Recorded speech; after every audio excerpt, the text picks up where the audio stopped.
talking about a real world project, employee management system. Let us assume there is an imaginary company called ABC Corporation will have either problem which needs to be solved or any new opportunity.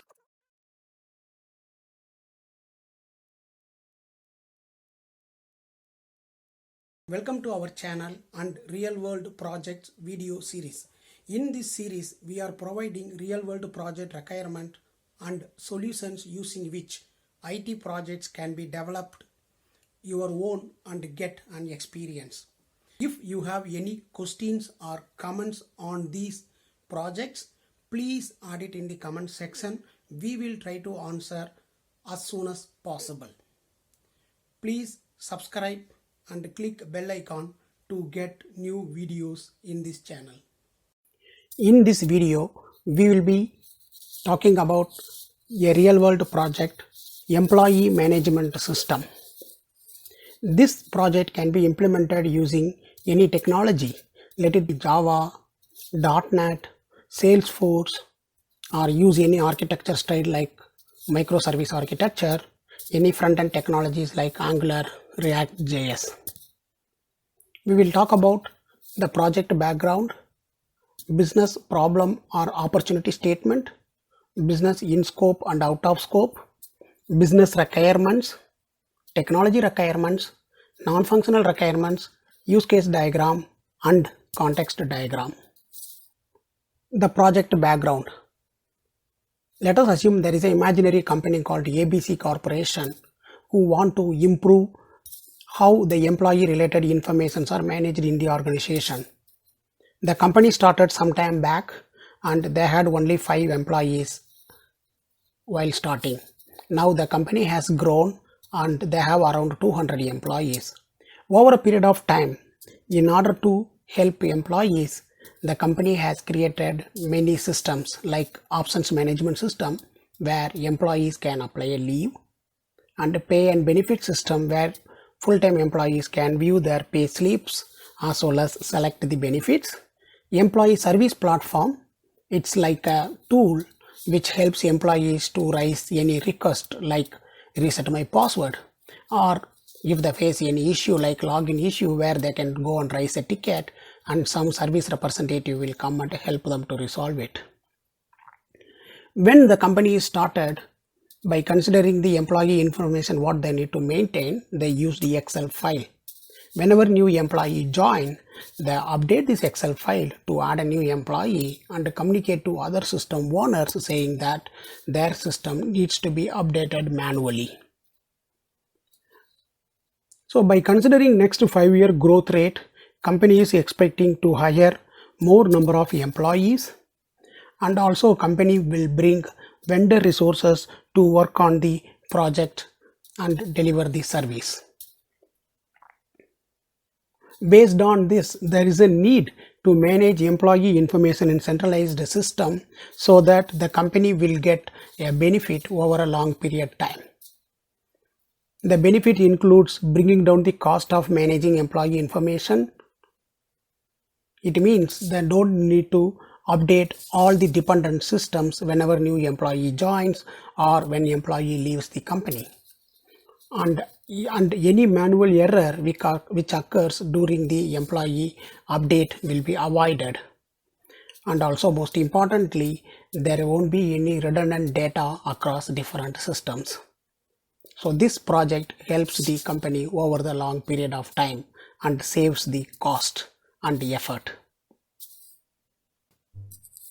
Any project which is being implemented in IT world will have either problem which needs to be solved or any new opportunity which will provide better service to the company or employees or the customers.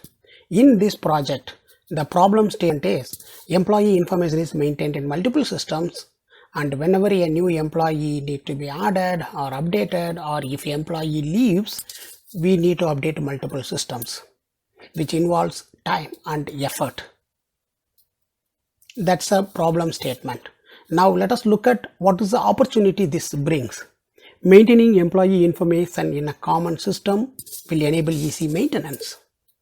avoiding manual update during onboard and offboard process. That means when employee is onboarded or resigns, that is offboarding, okay, we don't need to go and update in multiple systems, which will save time. Of course, the time equal to cost. So it reduces the cost, and also it will increase the overall employee onboarding process. Say, with the current process, if employee is getting onboarded in 5 days duration because of multiple system update, with the proposed system, employee may be onboarded within 2 to 3 days because we are avoiding updating multiple systems. And any future system which will be created within the organization which requires the employee information can integrate with this employee management system easily. Projects in IT will have in scope and out of scope. The in scope defines at very high level what are the things we are considering in scope of for this project. In this case, employee information should be maintained in a centralized place, and as employees are already maintained in Excel, those employee information has to be migrated into new system. And who will manage those employee information in the new system? Usually the HR team does it. So here the requirement says allow HR users to manage the employee information. And also all the current existing dependent systems must be updated or modified to get employee information from the new system. And if we look at the out of scope, okay, the first item says accessibility standard implementation for the UI, which helps to manage employee information. Any application which has a UI or user interface must meet accessibility standard. So from this project point of view, it is implemented for internal employees. Even internal employees system must be accessible. But for this project or for this phase of the project, okay, this requirement says accessibility standard is out of scope. It means which may be implemented after the initial version of the project is deployed into production, and it may be implemented as a phase 2. But for this particular release, accessibility standard is not required for the UI. And if you look at the second out of scope, that is a common item you will see in most of the requirement documents, which says any item which is not mentioned in scope will be considered as a out of scope. This is just to safeguard that we are not missing out any in scope items. Now, based on the business in scope, okay, business requirements will be documented. If you look at it, each requirement will have a requirement ID uniquely identify, and also the requirement will be categorized whether it must have, should have, or nice to have. It means whether the requirement must be implemented in the system on the release 1, or it's a kind of should have. It means it's okay even if it is not there, we can manage it, but it is better to have it. If you have something like nice to have, it means for release 1, if possible, if time and cost is there, go ahead and implement it. Otherwise, we can look at it in the future releases. And each requirement will be mapped with the in scope line item. So let me give some time for you to go through these requirements. Just there are few pointers to few requirements to note here. Okay, see requirement number 2, which says there is an active directory group under which the HR team employees are there. Only those employees can go and access the UI, which helps to add or update the employee information. Okay, and if you look at the requirement number 007 says provide ability to add new employee with below information like employee first name, last name, address, band level, date of birth, work status, and employee status. And we should have option to modify existing employee information, and any operation which is carried in the portal must be audit logged. It means it needs to be stored somewhere, and in later point if we need to look at a history which user gone to the portal and updated any employee information, we should be able to retrieve it. To continue the business requirements, there are some more requirements are added here, and specifically if we look at it, requirement number 13, which says migrate existing employee information from Excel to new system, which is mapped to the in scope item INS002. And last 3 requirements says updating other existing systems to get or retrieve employee information from the new system. Here we are going to talk about the technology requirements. So any project will have both business requirement and technology requirements. Okay, here specifically if we look at it, the first requirement, we are saying that if possible, okay, provide the single sign-on feature on the portal UI, which will help the HR team.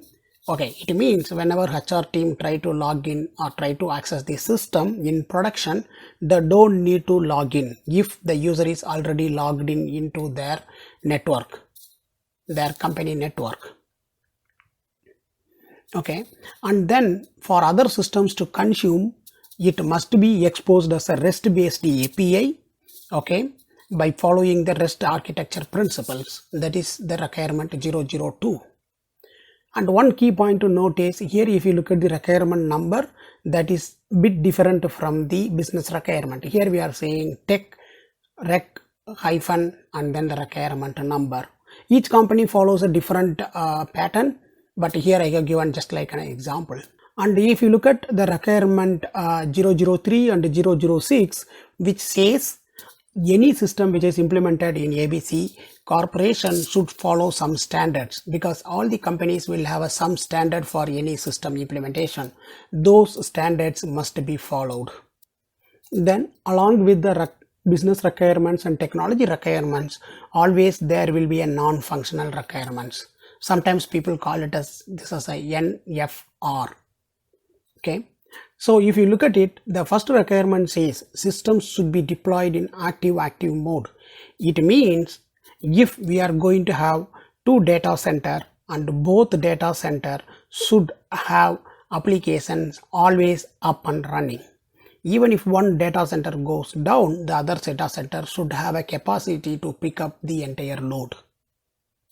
Okay, again, each company will have based on their need, based on number of systems available, they may have 1 data center, 2 data center or 3 data center. It is up to the size of the company. And the second requirement says the portal or UI to manage the employee information, as well as the REST API should be available 24/7. It means there should not be any outage even during the deployment. And usually the non-functional requirement talks about the transaction per second required by the system during the peak time. Here it says during the peak time, the portal and UI application should have a 2 TPS. In case of REST based API, it must have a 5 transactions per second during a peak time.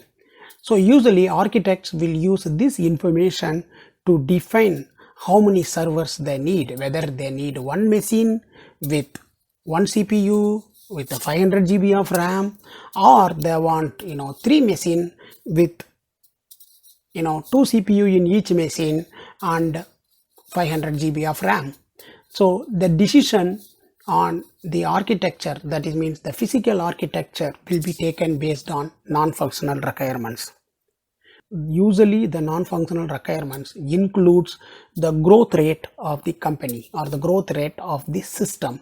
See, in this case, for next 10 years, for portal and UI system should include the growth rate of 1 TPS every year, and for the REST API application which exposes employee information should have a growth rate of 2 TPS per year for next 10 years. So these are key information which is required by solution architect as well as infrastructure architect to come up with the architecture of the system. Most of the time, the requirement document will have a use case diagram. The use case is nothing but, from the user or from the actor point of view, what are the operations they perform. Say in this case, the user is going to perform create employee operation. They can create an employee, they can update existing employee, they can search an employee, they can retrieve the employee information, and also when employee is leaving, they should be able to activate or deactivate employee information. So if you look at it, the HR user through portal will be able to perform all these 5 operations. But the dependent systems, that is options management system, pay and benefit system, employee service platform, cannot modify any employee information. They can only search and retrieve employee information. And here we are talking about a context diagram. Most of the time the business requirements or requirement document will have a kind of a context diagram. Here we are seeing what are the different systems involved and what are the different actors and how the data flow is going to be. Okay, from HR user point of view, they can retrieve the data, they can update the data. So it is two-way. In case of other systems, they are going to only retrieve the data or search the data. So it will be, only one way from employee management system to the dependent system. Hope you like this video. If you have any question or comments on this particular project, please add it in the comment section. We will try to answer as soon as possible. Please subscribe and click bell icon for new videos. Thank you.